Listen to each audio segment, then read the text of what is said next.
Dr. Sarah Stein, a cold case consultant, recently gave a talk at Elms College in Chicopee entitled The Cold Cases and Politics of Murder. Stein, who works for the Center for the Resolution of Unsolved Crime, has her PhD in criminal justice and has consulted on high-profile unsolved cases in Western Massachusetts. Carolee McGrath has more on her talk and her work. I was actually in college and I was taking an introduction to criminal justice class, and we were assigned to research a case that we found interesting. And I picked two girls who had disappeared from Oregon City. This was in 2002. They had disappeared 2 months apart, both on their way to school. They were friends, they lived in the same apartment complex, and it was just a completely bizarre case.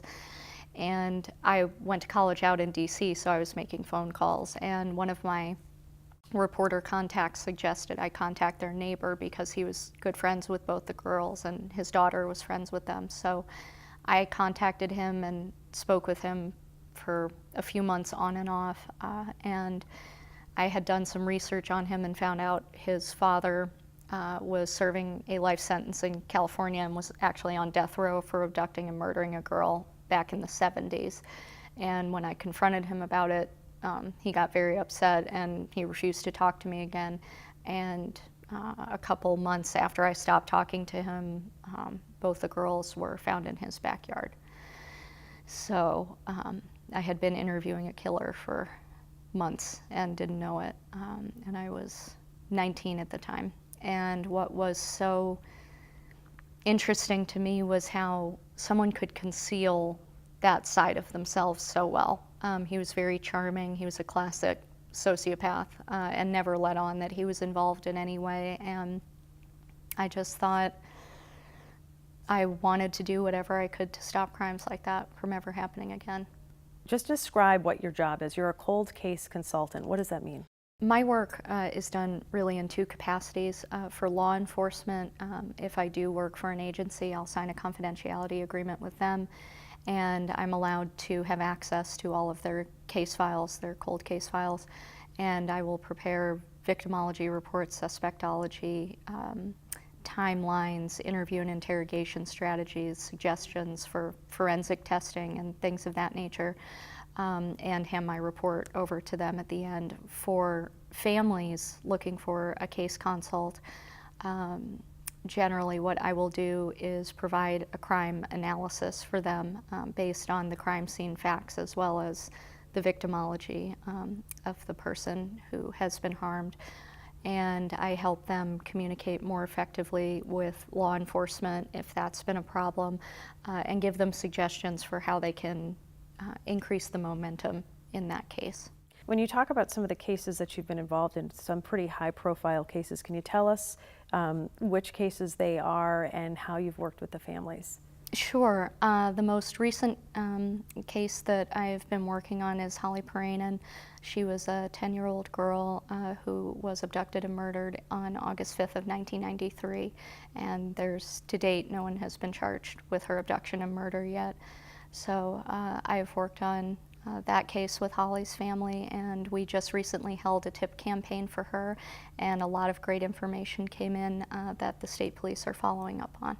When you walk into these cases, 25 years after the fact, obviously there has to be an incredible amount of frustration that the family feels, and loss and grief. And then you're also working with departments that might be saying, look, we've looked at everything. How are you able to work with them effectively and try to move that case forward?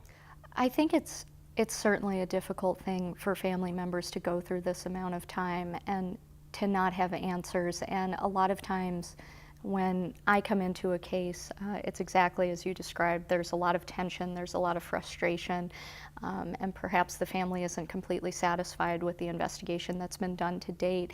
And what I really strive to do is to work with both law enforcement and family members, because these detectives really do take these cases very seriously and very personally, and they want to see them solved. There were several members of the Massachusetts State Police at the tip campaign for Holly, which was lovely to see.